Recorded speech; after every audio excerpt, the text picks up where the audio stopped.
할렐루야, 주님의 교회 성도님들 사랑하고 축복합니다. 오늘 수요예배 함께 드리시는 우리 주님의 교회 성도님들, 오늘 또 말씀의 귀한 은혜 가운데 하나님의 축복이 임하기를 원합니다. 이 시간 우리 함께 찬양하심으로 예배 드리도록 하겠습니다.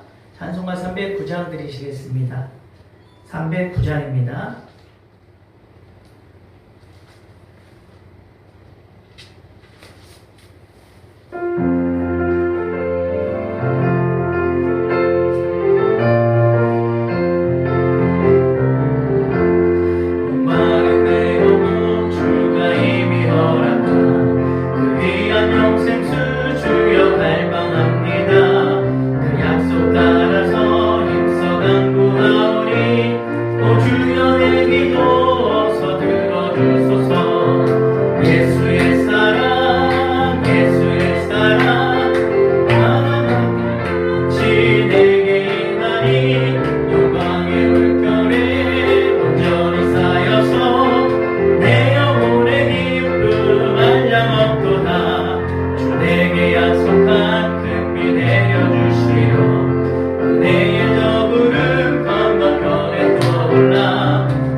아멘. 302장 드리겠습니다.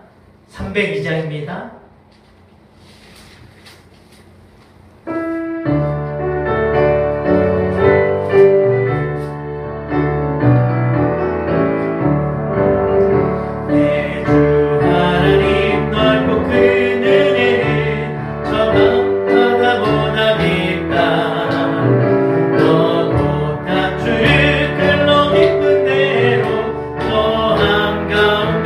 가보라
거쳐가라.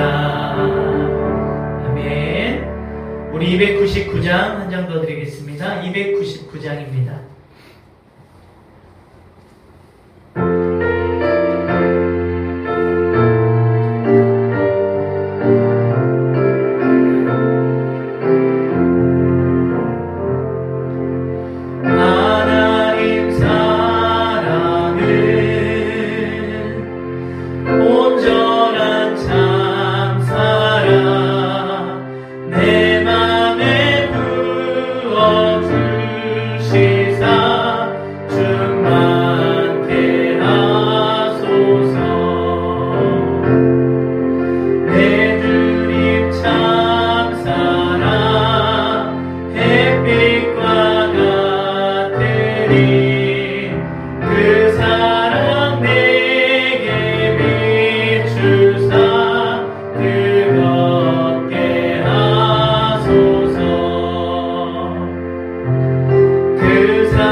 우리가 살아가는 이 순간순간이 오직 하나님의 은혜임을 믿습니다. 우리가 지금까지 살아온 것도, 지금 이 자리에 서 있는 것도, 하나님의 자녀된 것도, 우리가 정말 구원받게 된 이 모든 은혜, 모든 것이 하나님의 은혜임을 믿습니다. 오늘도 그 하나님의 은혜에 감사하며 우리가 하나님께 나아가기 원합니다. 우리 시간 한번 통성으로 하나님의 은혜에 감사하며 모든 것이 하나님의 은혜입니다 고백하는 기도하겠습니다. 하나님 아버지 감사합니다. 정말로 지금까지 지내온 모든 것, 여기까지 아버지 지내온 모든 것과 이 자리에 서 있는 것과 우리가 하나님께 예배드리는 것, 하나님의 자녀가 된 것, 정말 하나님의 그 구원의 은혜를 받은 모든 것들 진정 하나님의 은혜임을 고백합니다. 하나님 아버지, 우리 스스로가 잘나서 우리 어떤 인간적인 공로로 된 것이 아니라 전적인 우리 주님의 은혜로 말미암아 우리가 구원받은 이 사실에 감사하며 감격하는 우리의 믿음이 되게 하여 주시고, 정말 이제는 그 구원의 감격을 가지고 하나님의 일꾼이 되게 하시고 하나님의 사역을 감당하는 정말 하나님의 복음 전도자로서의 그 사명을 잘 감당하게 하여 주시옵소서. 오늘도 이 예배 가운데 임하시는 하나님을 우리가 경험하게 하시고 말씀하시는 하나님을 우리가 만나는 시간 되게 하시며 늘 하나님의 그 음성이 우리 귀에 분명하게 들려질 수 있도록 우리 마음에 귀한 깨달음을 주시고 귀한 은혜를 허락하여 주시옵소서. 오늘도 하나님을 사모하고 말씀을 사모하고 이 예배를 사모하는 마음으로 드리오니 기쁘게 받아 주시옵소서. 비록 코로나로 인해 온라인으로 예배 드릴지라도 우리가 각 가정에서 최선을 다해 정성을 모아 하나님께 드리는 귀한 예배가 되게 하여 주시옵소서. 거룩하신 예수 그리스도의 이름으로 기도합나이다. 아멘. 하나님의 말씀은요, 사도행전 9장 1절에서 9절까지 말씀입니다. 사도행전 9장 1절에서 9절까지 말씀입니다.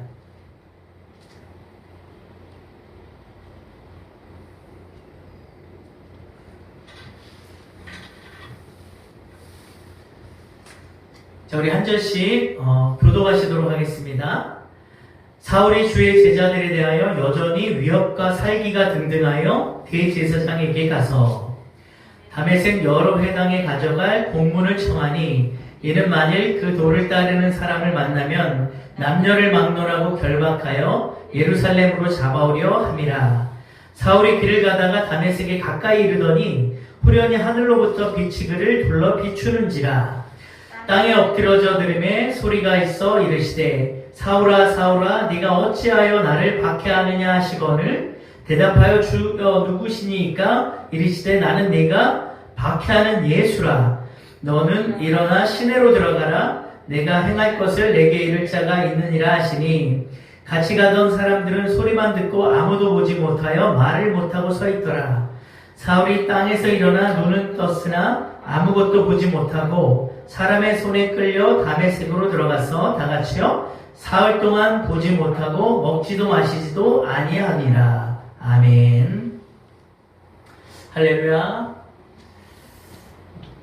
사도행전 8장에서는요 예루살렘 교회에 대한 유대인의 핍박에도 불구하고 성도들이 유대와 사마리아 모든 땅으로 흩어져서 복음을 전하고 오히려 복음이 더 확장이 되는 그 하나님의 섭리를 우리가 보았습니다. 그리고 오늘 본문은요 그 핍박의 중심에 있었던 이 사울이라는 인물이 다메섹 도상에서 주님을 만나게 되는 너무나도 유명한 또 잘 아시는 그런 말씀입니다. 이 사울의 회심 사건이요 단지 사울 개인의 구원만을 의미하는 것이 아니라 그 이상의 매우 중요한 의미가 있는데요. 그것은 이 사울의 회심 사건이 복음이 땅끝까지 전파되는 데 있어서 아주 결정적인 계기가 되었다는 거죠. 그러니까 사울 한 사람이 변화되어서 정말로 온 열방에 하나님의 복음이 전파되는 그런 놀라운 역사가 있었다는 것입니다. 본문 1절에 보면요. 사울이 주의 제자들에 대하여 여전히 위협과 살기가 등등하였다. 이렇게 말하고 있습니다. 우리가 흔히 사울이 이름을 바꾸어서 바울이 되었다 그래요. 그래서 사울이 이제 큰 자라는 그런 의미이고 바울은 작은 자다 하는 이런 의미로 우리가 사울이 겸손해서 작은 자가 되었다. 복음을 믿고 겸손한 자가 되었다. 이렇게 말들을 많이 하는데 사실은 사울은 이름을 바꾼 적이 없죠. 왜냐하면은 사울은 이제 유대식의 그 사울이라는 이름이 유대식 표현이에요. 그리고 바울이라는 이름은 로마식 표현의 그런 이름이에요. 그래서 그가 상대해야 할 사람들이 그가 유대 안에서 율법에 있을 때는 당연히 사울이라는 이름을 유대인들을 상대하기 때문에 유대 안에 있었기 때문에 사울이라는 이름을 썼던 거고요. 이제는 그가 이방인의 사도로서 또 이방인들에게 복음을 전하는 자가 되었기 때문에 이제는 바울이라는 그런 이름을 쓴 거죠.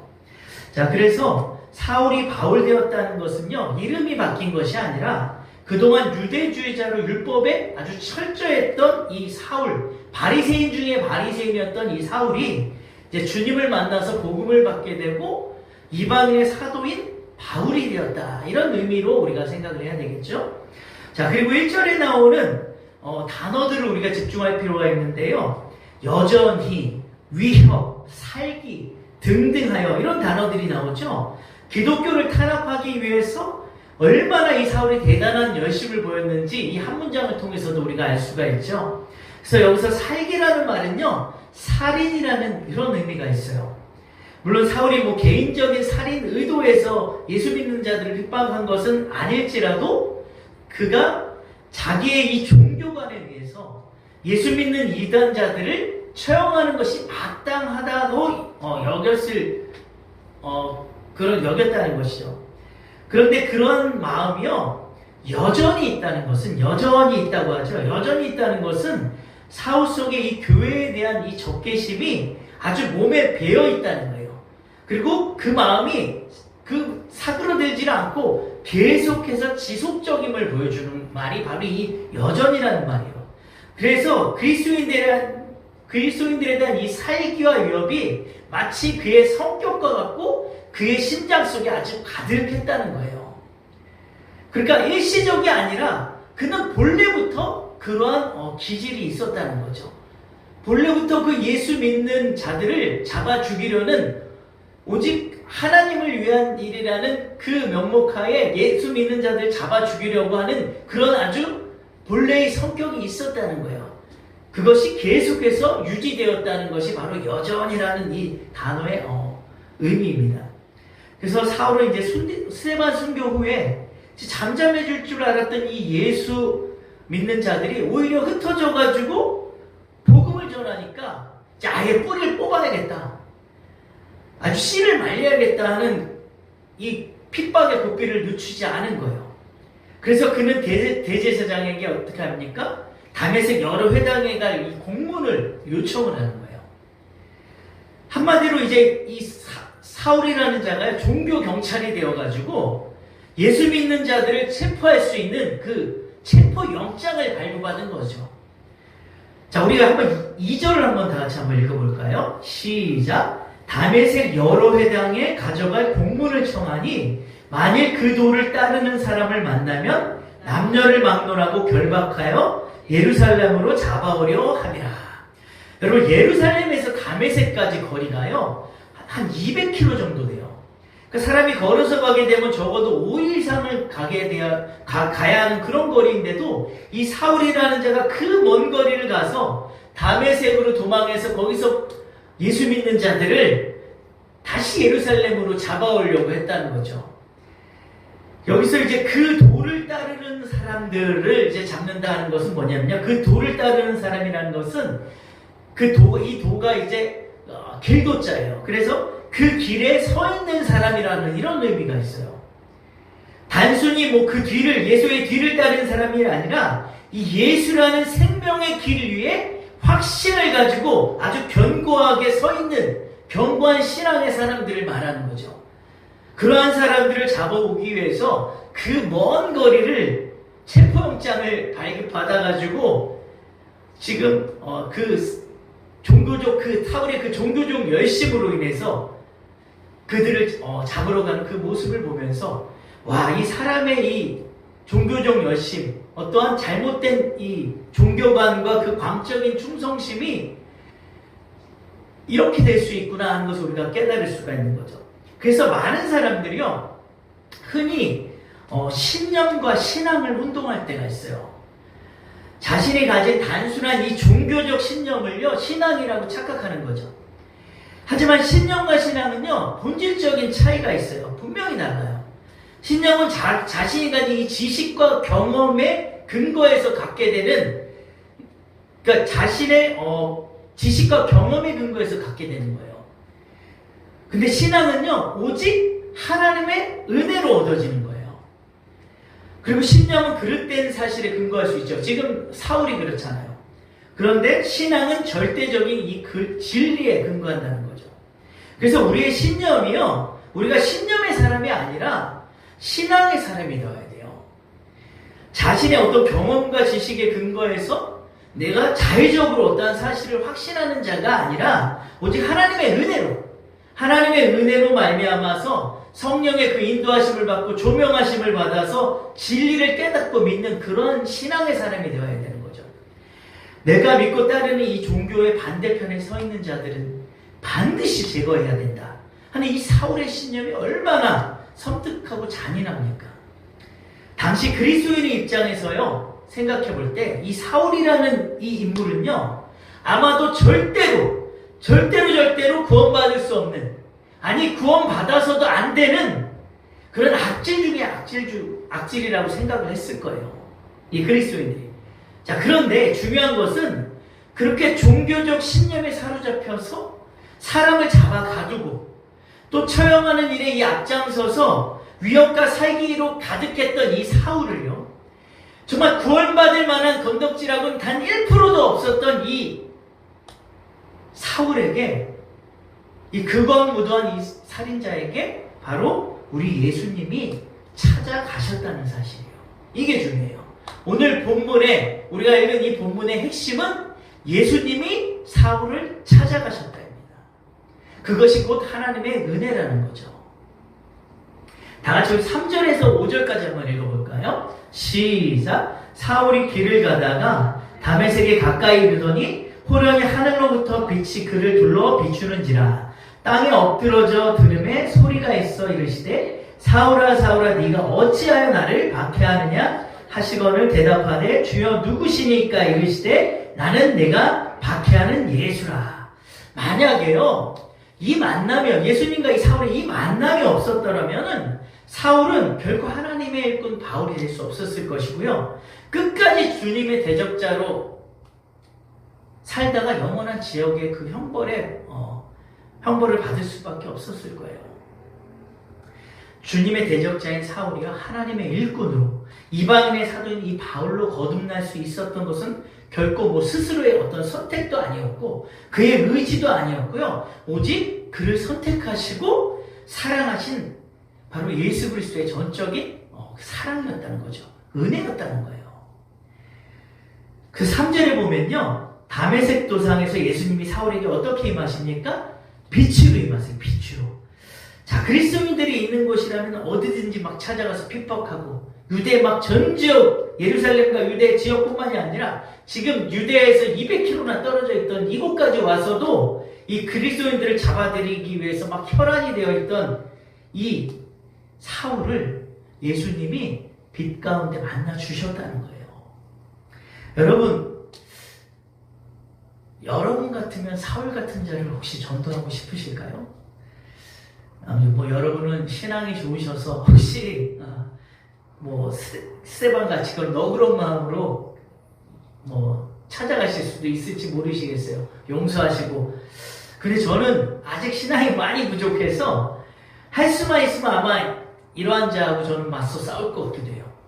그리고 막 영혼토록 막 저주하고 또 때로는 상종도 하지 않을 것 같기도 해요. 그래서 사실 제가요, 저희 아버지가 이게 신앙이 없으실 때에 그렇게 교회 욕을 하고 비판을 하시면은 그 소리가 듣기가 싫어서 제가 아버지에게 대들었던 적도 있어요. 젊은 청년의 혈기에 이제 내가 사랑하는 이 교회를 욕하고 막 또 비판하는 그 아버지가 너무 믿고 싫더라고요. 근데 사실은 아버지가 그럴지라도 끝까지 제가 참고 이러한 아버지를 위해 기도하는 것이 바람직한데 그 혈기를 제가 참지 못하고 폭발한 거죠. 그때는 솔직히 저의 그런 행위가 제가 하나님의 일을 위하는 것 같고 또 하나님의 교회를 이렇게 욕하는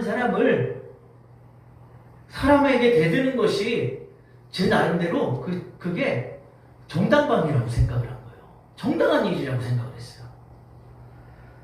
그렇게 제 자신을 위로했는데 나중에서야 그것이 진정한 그리스도인의 신앙이 아니라는 것을 제가 깨닫게 되었죠. 여러분, 하나님의 은혜는요 단지 의롭고 거룩한 자에게만 주어지는 것이 아니죠. 의롭고 거룩한 자뿐만이 아니라 악하고 불의한 자에게도 주어지는 거예요. 아니 어쩌면요 그 은혜는 오직 악하고 불의한 자에게만 주어진다고도 할 수가 있어요. 왜냐하면은 이 세상에는요, 이 땅에는 의롭고 거룩한 자가 과연 단 한 사람이라도 있겠냐는 거죠. 그래서 이 땅에서 아무리 큰 죄를 지은 이 사악한 자일지라도 구원의 소망이 다 그에게 있는 거예요. 우리가 생각하기에는 아주 죽어마땅한 죄인이라고 그렇게 생각할지라도 하나님 앞에서는 얼마든지 구원의 대상이 될 수 있다는 거죠. 우리 자신도 그렇지 않습니까? 우리가 하나님께 구원받을 만한 용서받을 만한 그런 사람들이 아니었지 않습니까? 우리도 도저히 구원받을 수 없는 그런 구제불능의 상태에 있던 우리들이었는데 하나님이 우리를 찾아오시고 만나주셔서 우리가 구원받은 것 아니겠습니까? 그래서요, 사울의 회심 사건이요, 바로 우리 자신의 이야기인 거예요. 우리가 선택과 결정하고, 우리가 결정하고, 스스로의 어떤 의지와 능력으로 구원을 받고 하나님의 일꾼이 되는 게 아니라 전적인 하나님의 은혜로 우리가 구원받게 되고 하나님의 일꾼이 된다는 사실을 저와 여러분이 꼭 깊이 좀 깨달았으면 좋겠습니다. 그리고 다시 본문의 4절을 보면요, 이 빛을 본 사울의 반응이 나타나죠. 호련히 하늘로부터 빛이 그를 둘러 비치자 그가 어떻게 됐습니까? 그 자리에서 땅에 엎드러졌다고 이렇게 말하고 있어요. 보통 밝은 빛을 보게 되면은 우리가 이제 눈이 부셔서 손으로 빛을 가린다던가 아니면 눈살이 찌푸린다던가 이런 정도의 반응 아닐까요? 자, 그런데 이 사울이요, 그 빛 앞에 그대로 아주 본능적으로 그 땅에 엎드려졌다는 거예요. 여러분, 빛의 속성 가운데서요, 하나가 뭐냐면 만물을 밝히 드러내는 것이 빛의 속성이에요.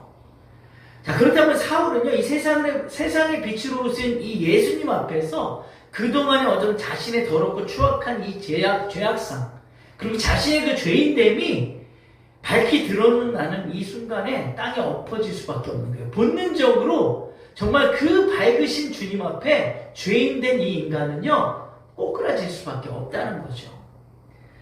즉, 그 빛 대신 예수로 인해서 자신의 모습을 이제 비로소 인식을 하게 되는 거예요. 이사야 6장에서도 보면요, 이사야 선지자가 환상을 통해서 본 그 하나님의 거룩과 위엄 앞에 뭐라고 합니까? 나는 죄인입니다. 이렇게 고백을 하지 않습니까?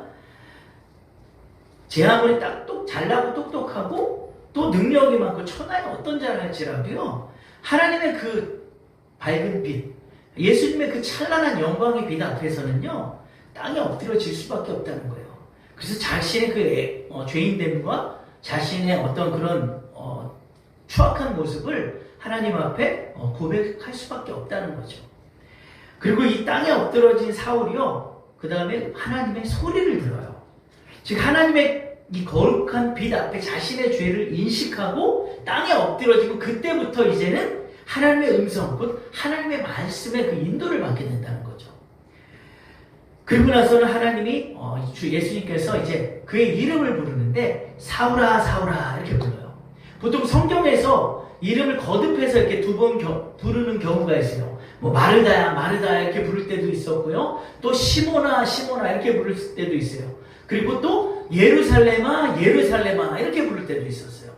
이렇게 거듭해서 이렇게 두 번을 부르는 경우는요, 어떤 의미가 있냐면 하나님께서 무엇인가를 우리에게 깨우쳐 주고자 하실 때 이렇게 이름을 거듭해서 부른다는 거예요.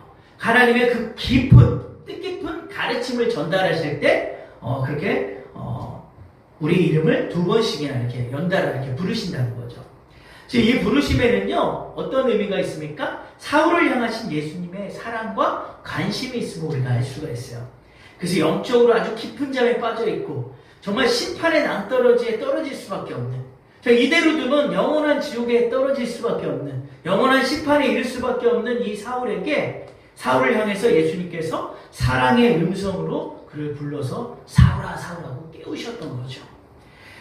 그래서 사울아 사울아 네가 어찌하여 나를 박해하느냐. 여러분, 사울이 언제 예수님을 핍박했죠? 언제 예수님을 박해했습니까? 사울과 예수님은요 서로 만난 적이 없어요. 그런데 예수님은 네가 어찌하여 나를 핍박하느냐 이렇게 말씀을 하세요. 이것이 무엇을 말하냐면요, 예수 그리스도를 믿는 모든 제자들, 곧 교회를 핍박하는 것이 바로 예수님을 핍박하는 것이고, 주님이 자신과 교회를 동일시하고 계시다는 사실을 바로 우리에게 알려주고 있는 거예요.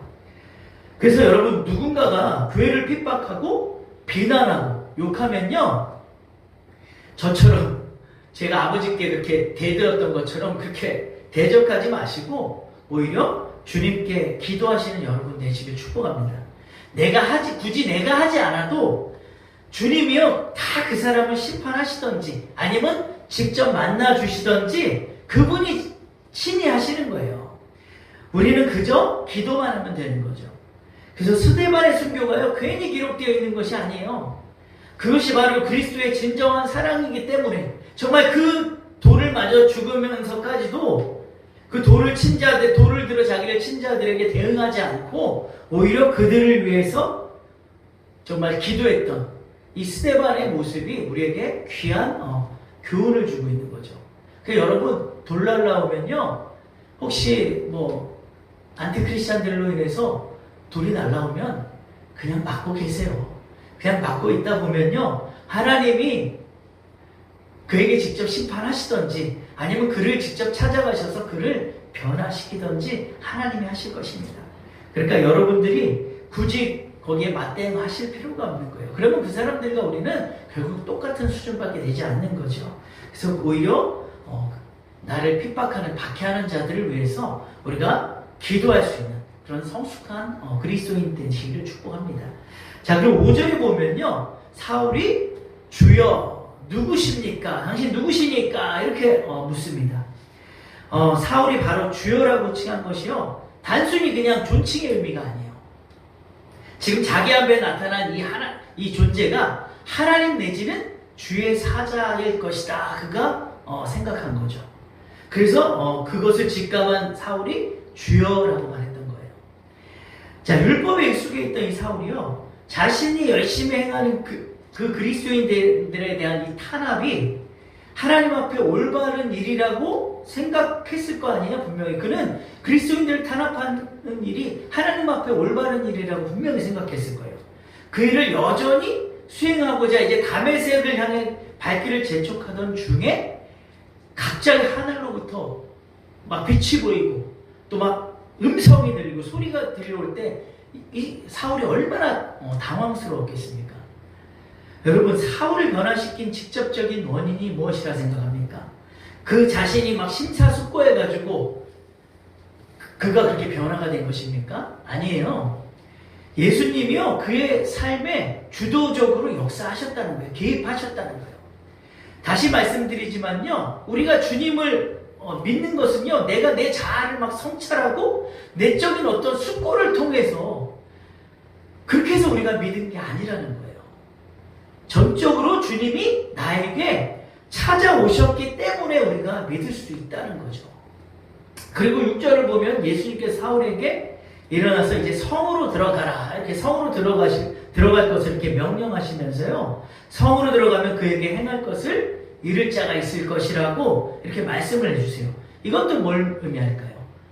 예수님께서 사울에게 직접 행할 바를 가르치지 않으셨어요. 성 안에 있는 당신의 제자를 통해서 이제 뒤에 나오지만 아이 아나니아라고 하는 이 제자를 통해서 이 일을 행하셨다는 사실이죠. 즉 하나님께서는요, 이 땅에서 당신이 세우신 일꾼들을 통해서 하나님의 일을 이루어 가신다는 거예요. 하나님께서는요, 하나님의 일에 우리를 자꾸 동참을 시키는 거예요. 하나님이 혼자 다 하시는 게 아니에요. 하나님의 이 일꾼들을 세우심으로 그 하나님의 사역에 동참을 시키시고 그로 인해서 더욱더 우리가 하나님과 가까워지고 교제할 수 있는 그런 기회를 주시는 거죠. 그래서 여러분과 저도요, 하나님께서 일을 맡기시면요, 우리가 불평할 게 아니라 하나님의 이 사역에 동참하게 된 그 사실에 우리가 오히려 감사를 해야 된다는 거죠. 자, 그리고 7절에는요, 사울과 함께 있었던 이 사람들은 소리만 들었고 아무도 보지 못했다고 이렇게 증언하고 있죠. 자, 그러니까 사울 혼자서 간 게 아니에요. 예수 믿는 자들을 죽이는 이 길에 사울과 함께 했던 자들이 있는데 그들은 소리만 그냥 들렸고 아무것도 보지를 못했어요. 즉 그들이 비록 사울과 이 동일한 장소에 있으면서 소리를 듣긴 했지만 그 소리를 사울처럼 그 명확한 예수님의 음성으로 들을 수는 없었다는 거예요. 그리고 또 예수님을 볼 수도 없었던 거예요. 다시 말하면 이게 무엇을 말하냐면요, 예수님은 오직 사울 한 사람만을 찾아오셨다는 거예요. 지금 이 다메섹 도상에 많은 여러 명의 동행하는 사람들이 있었지만 오직 예수님은 사울 한 사람에게 찾아오셨다는 거죠. 이처럼 하나님의 은혜가요, 모든 사람에게 미칠 수는 있어도 그 은혜를 모든 사람이 다 누릴 수 있는 것은 아니라는 거죠. 그래서 여러분은 오직 하나님이 찾아오시는 그 한 사람이 되시기를 축복합니다. 그래서 하나님의 말씀을 듣고도 주님을 보지 못하는 그러한 사람들이 될 것이 아니라 확실히 주님을 보고 주님으로부터 또 사명까지 받을 수 있는 하나님의 그러한 일꾼이 되시기를 축복을 합니다. 자, 마지막으로요, 8절에서 9절은요, 사울이 주님의 그 영광의 이 빛을 바라본 이후에 뭐가 됐습니까? 맹인이 됐어요. 그의 눈이 얼어버렸어요. 그러면 사울이 왜 맹인이 된 거죠? 단지 주님의 영광의 빛이 너무나도 강렬했기 때문에 그 강렬한 빛 때문에 시력을 잃은 건가요? 이렇게 우리가 이렇게 생각할 수 있어요. 이것은요, 그렇게 우리가 성경을 보기보다는 예수님께서 그에게 어떤 특별한 깨달음을 주시기 위해서 행하신 표적이라고 봐야 돼요. 그러한 표적이라고 봐야 돼요. 예수님께서는요, 사울로 하여금 자신이 그동안 영적으로 맹인된 자였다는 것을 깨닫게 하신 거예요. 그리고 이제는 사울이 맹인이 되었지만 다시 결국 아나니아를 통해서 눈을 뜨게 되는데, 결국은 그가 이제 그동안 율법을 통해서 하나님께 충성이라는 그 명목하에 예수 믿는 자들을 죽였던 그 일들이 결국은 영적으로 그것이 하나님의 일이 아니었고, 그것이 정말로 그가 무도한 정말 살인이었음을 깨닫지 못했던 그 사울이 영적으로 맹인되었던 그 사실을 이렇게 실제 사울의 눈이 이 맹인된 사실을 통해서 알려주고 계시는 거예요. 깨닫게 하시는 거죠. 그래서 일시적으로 그를 맹인되게 하신 이유가 바로 이러한 이유라는 거죠. 그래서요, 여러분, 한 사람이 회개하고 또 새로운 사람으로 거듭나기 위해서는요, 이처럼 자신의 영적 상태에 대한 그런 자각이 필요한 거예요. 탈무드에 보면 이런 이야기가 나옵니다. 두 사람이 이제 굴뚝을 청소하고 나왔는데, 한 사람은 얼굴에 재가 묻어서 검게 되었고, 다른 한 사람은 그냥 깨끗하게 나온 거예요. 과연 누가 얼굴을 씻었을까요? 누가 세수를 했을까요? 바로 얼굴에 재가 묻지 않은 사람이 세수를 했어요. 왜냐면요, 그 사람은 상대방의 얼굴을 보고 이제 자기 얼굴에 이 죄가 묻었을 거라고 생각하고는 이제 세수를 한 거죠. 자, 마찬가지로 자신의 이 아주 피폐한 이 영적 상태를 자각해야만 회개할 수가 있고요. 그 피폐한 그 영적 상태에서 벗어날 수 있게 되는 거예요. 그러한 자가 이제 9절과 같이 주님의 명령에 순종할 수 있는 것이고, 이제 사울은 더 이상 이제 예루살렘으로 돌아가지 않고, 원래는 그가 예수 믿는 자들을 잡아가지고 예루살렘으로 돌아가야 마땅한데도 불구하고 그가 주님의 명령대로 다메섹으로 들어갔다는 거죠. 그래서 먹지도 마시지도 않으면서 그가 순종했던 것을 볼 수가 있어요. 이처럼 주님께 순종하는 것은요, 주님을 만난, 정말 주님을 만난 자들의 공통된 특징이라고 볼 수가 있는 겁니다. 자, 이제 말씀을 맺으려고 합니다. 여러분, 사울의 이 회심 사건은요, 인간의 이성으로는 납득하기 어려운 그런 사건 중에 하나죠. 중요한 것은요, 하나님의 이 전적인 은혜로 말미암아 이것이 일어난 일이고, 또 그로 인해서 자신의 이 죄인됨을 철저히 깨닫고, 또 하나님의 음성을 듣고 순종할 때에 비로소 하나님의 일꾼으로 거듭나게 된다는 것을 여러분 꼭 믿으시고, 여러분들에게도 또 여러분의 삶에도 사울에게 임했던 이런 동일한 은혜가 임하시기를 예수님의 이름으로 축원합니다. 자, 우리 찬송하시고 기도하시겠습니다. 304장 그 크신 하나님의 사랑을 드리겠습니다.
능력으로 그렇게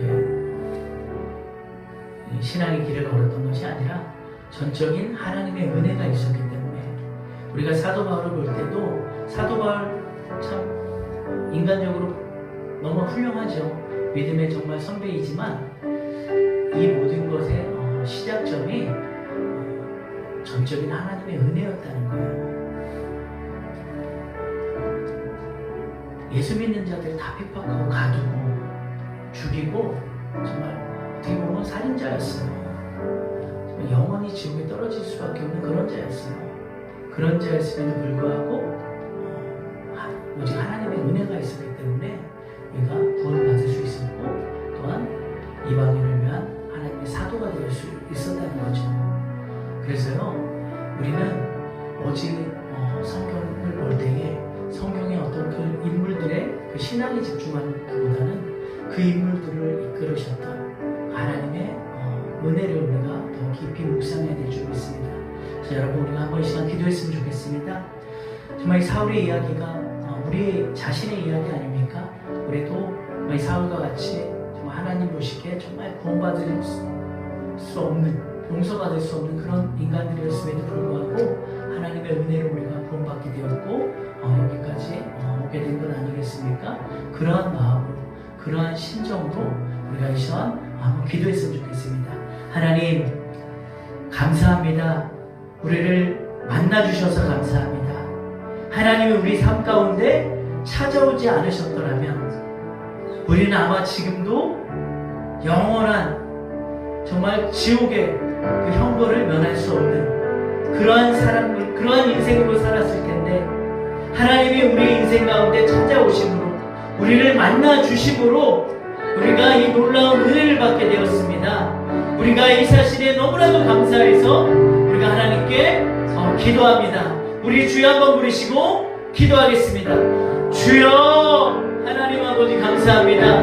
영원히 죽을 수밖에 없었던 그런 사울과 같은 나에게 하나님 찾아오셔서 하나님 우리 만나주셔서 우리의 인생에 개입하여 주셔서 우리에게 이 놀라운 구원을 허락하시고 하나님의 자녀 삼아주심을 진정으로 감사해드립니다.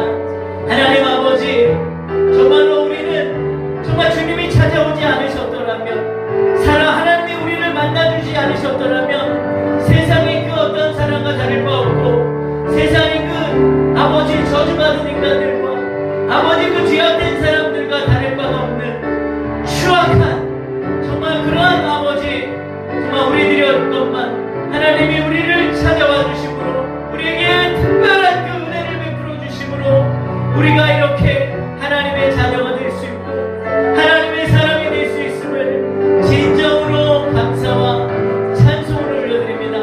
하나님 아버지 오늘 우리가 이 사울의 사건을 한 번 더 우리가 깊이 묵상하며 정말로 나는 정말 어떤 자였던가 정말로 내가 어떤 자였는데 정말로 내 인생에 주님이 어떻게 개입하셨는가 내 인생에 주님이 어떻게 찾아오셨는가 우리가 이 하나님의 특별하신 은혜를 깊이 생각하게 하시고 돌아오게 하시고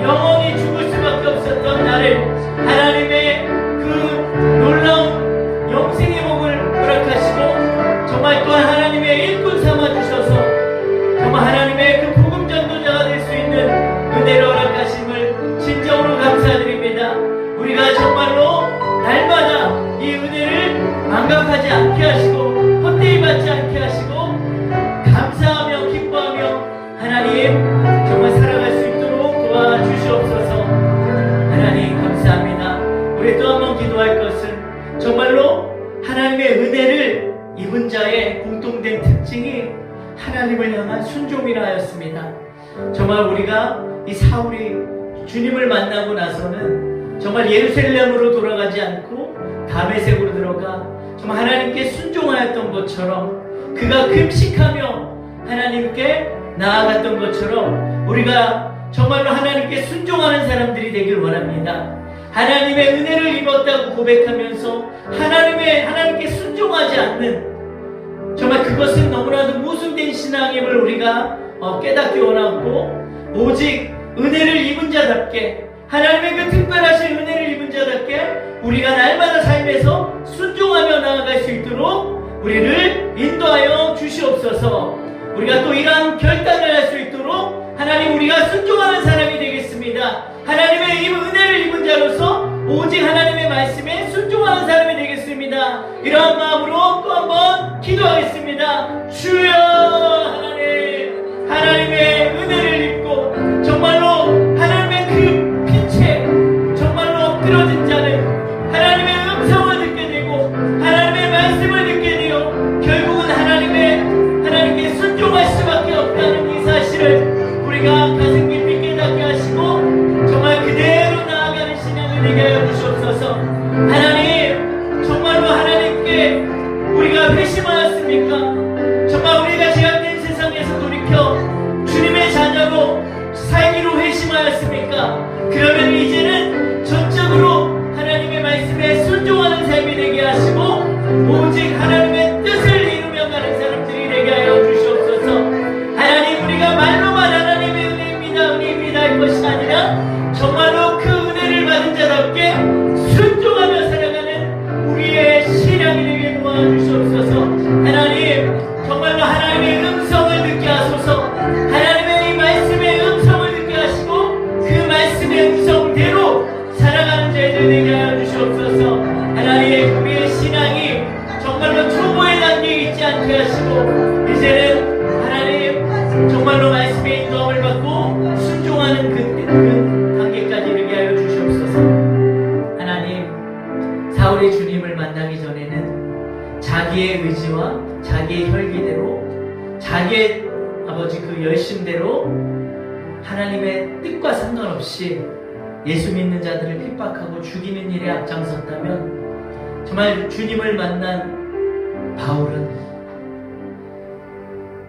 그 예수님의 그 찬란한 빛 앞에 겸손히 엎드려지고 정말 그 후로는 하나님의 음성을 들으며 하나님의 그 말씀에 순종하는 삶을 사는 자로 정말 바뀐 것을 보면서 우리도 그렇게 살기를 결단하는 그러한 시간이 되기를 원합니다.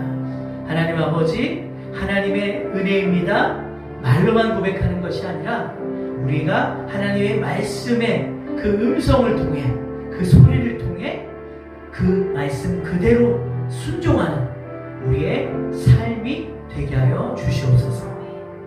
감사를 드리며 거룩하신 예수 그리스도의 이름으로 기도하옵나이다. 아멘.